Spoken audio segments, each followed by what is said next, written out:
In tonight's headlines, Hong Kong's three-runway system is hailed as a game-changer, which will enhance the city's status as an international aviation hub.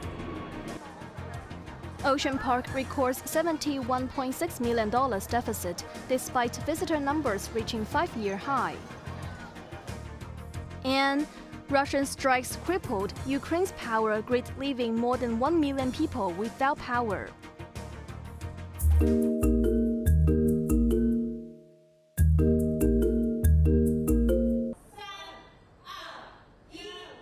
Hong Kong Airport's third runway commenced operations today, significantly boosting the airfield's capacity. According to the airport authority, the new airstrip will increase handling capacity to 120 million passengers and 10 million tons of cargo annually within the next decade. Speaking at the commissioning ceremony, Chief Executive John Lee highlighted that the launch of the three-runway system will further stimulate Hong Kong's tourism, catering, retail, and hotel industries due to the increase in air traffic. Airport Authority Chairman Fred Lam announced that with the launch of the new system, the authority will fully advance the Airport City Plan.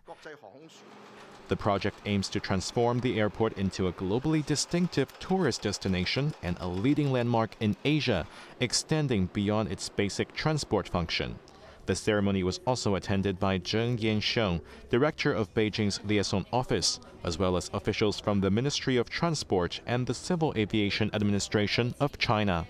With the simultaneous operation of the three runways, the north runway will primarily serve landings, the center runway will mainly handle takeoffs, and the south runway will cater to cargo aircraft. The airport authority expects aircraft movements to gradually increase from the current 69 per hour to 102 per hour in the future. Jeremy Zhu, Cable News.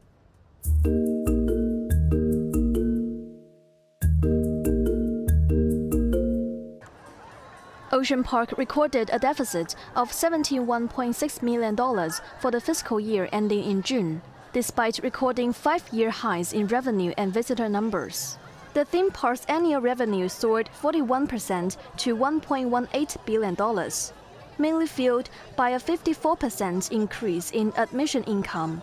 With visitor numbers up, revenue from merchandise jumped 27%, while catering income rose 32%. A slash in government grants from $849 million last year to $280 million also contributed towards the deficit. Net operating deficit declined to $297 million, marking a 30% reduction year-on-year. Meanwhile, the park welcomed 3.14 million visitors last year, 33% more than a year earlier.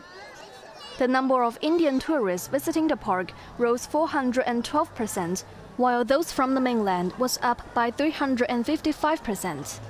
Visitor numbers from the Philippines also rose 226%. Lawmaker Michael Tin expressed concern over the park's financial pressures after government grants cease in 2026, saying that without the $280 million in government support, their results will be in the red immediately. However, Tin remained optimistic about revenue sources from a new adventure zone scheduled to open in 2028. Evelyn Bai, Cable News.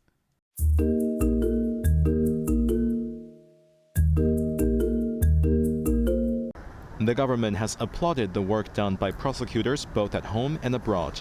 Speaking at the Asia and Pacific Regional Conference of the International Association of Prosecutors in Wan Chai, Chief Executive John Lee highlighted Hong Kong's advantage under the one country, two systems principle and reaffirmed continued efforts to combat cross-border crime.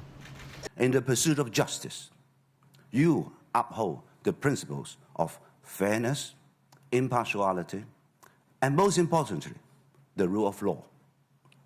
You stay committed to safeguarding the public interest in spite of formidable challenges. I take pride in Hong Kong's excellent prosecutors. Hong Kong will continue to pursue the highest prosecutorial standards, bringing to the world stage a dedicated prosecution service working with other jurisdictions to take on the heightened challenges of our technological age.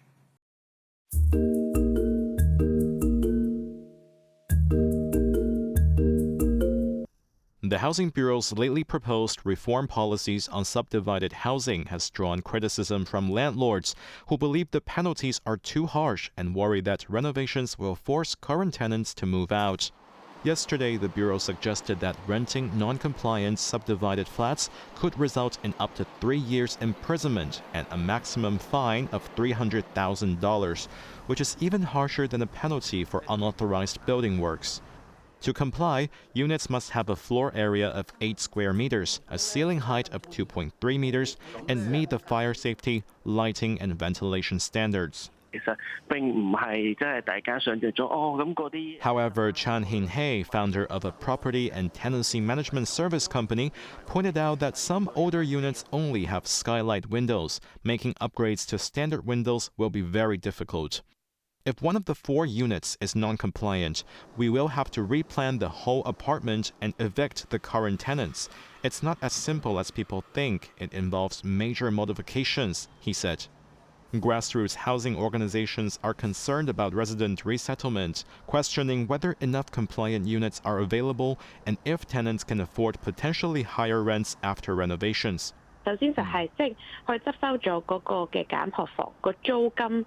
It's not just a matter of sufficient accommodation. If they can't afford the rent, they will be homeless, said a member of the Concerning Grassroots Housing Rights Alliance. Lawmakers are set to discuss the new policies next Monday, with a 3-month public consultation starting the following day. Jeremy Zhu, Cable News.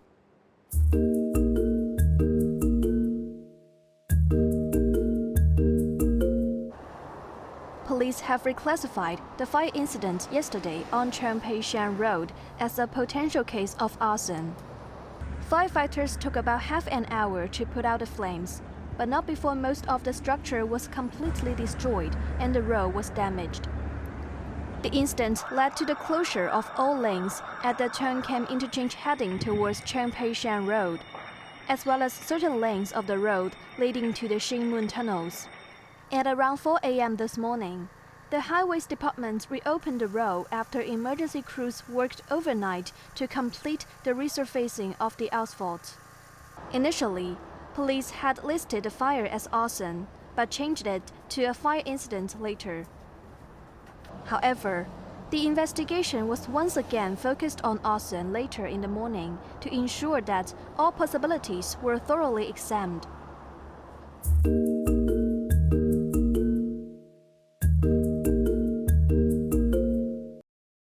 Russia launched massive missile attacks on Ukraine's critical energy infrastructure overnight, causing nationwide rolling blackouts. More than 1 million households were left without power for hours before electricity could be partially restored, with blackouts occurring on an hourly basis. Kyiv said the massive attack lasted almost 9.5 hours and that all missiles targeting the Ukrainian capital were intercepted. At least 5 people were hurt. Ukrainian President Volodymyr Zelensky claimed that 100 drones and 90 missiles were involved, in which cluster munitions were deployed, describing it as a very vile escalation of Russian terrorist tactics. He reiterated Ukraine's appeal for better air defenses.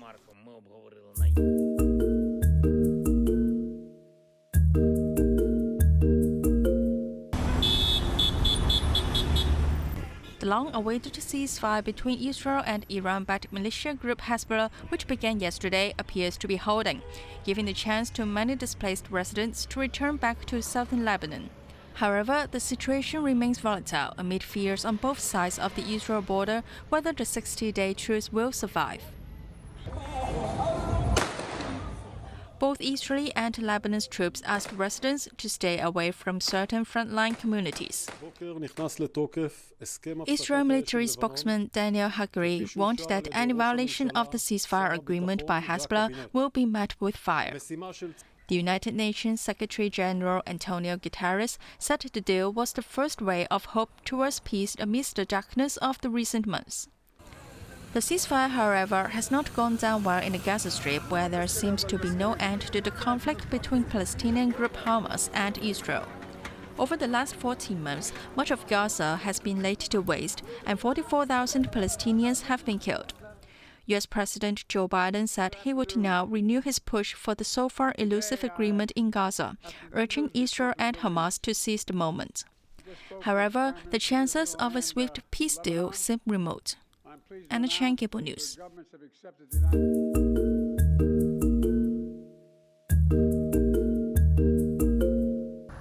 Several people who are likely to feature in U.S. President-elect Donald Trump's new administration have received bomb threats. The Federal Bureau of Investigation confirmed that threats were made against at least 9 people, including Alice Stefanik, Trump's choice for U.S. ambassador to the United Nations, and Lee Zeldin, who is likely to head the Environmental Protection Agency. Trump's transition team said the un-American attacks ranged from bomb threats to swatting incidents in which a false police report triggers a potentially heavy and armed response by officers at someone's home.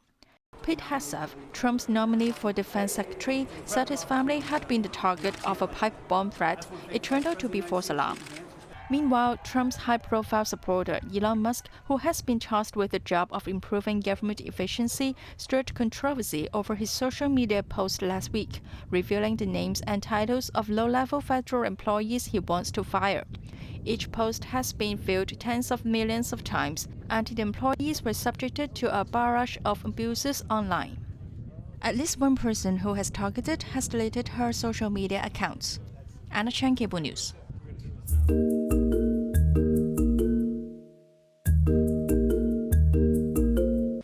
Heavy snow blanketed South Korea's capital Seoul for the second consecutive day, with more than 40 centimeters of snowfall seen in Cheonggi province this morning. Some vehicles got stuck in thick snow and needed a push from bystanders. Traffic slowed down in the Greater Seoul area. Several subway lines were experiencing delays as workers cleared snow from the tracks. Around 750 households in the capital's northwestern Mapo ward experienced blackouts, while 270 households suffered water outages as power lines snapped under the weight of fallen trees. The snowy weather comes as the biggest November snowstorm to hit Seoul in more than a half-century, blanketing most parts yesterday. At least 5 people have died in a cold snap. Air traffic was also disrupted for a second day, with 114 international flights and 28 domestic flights cancelled. Temperatures are gradually expected to rise starting today, while parts of Jeolla and Jeju Island will receive snow until early Saturday.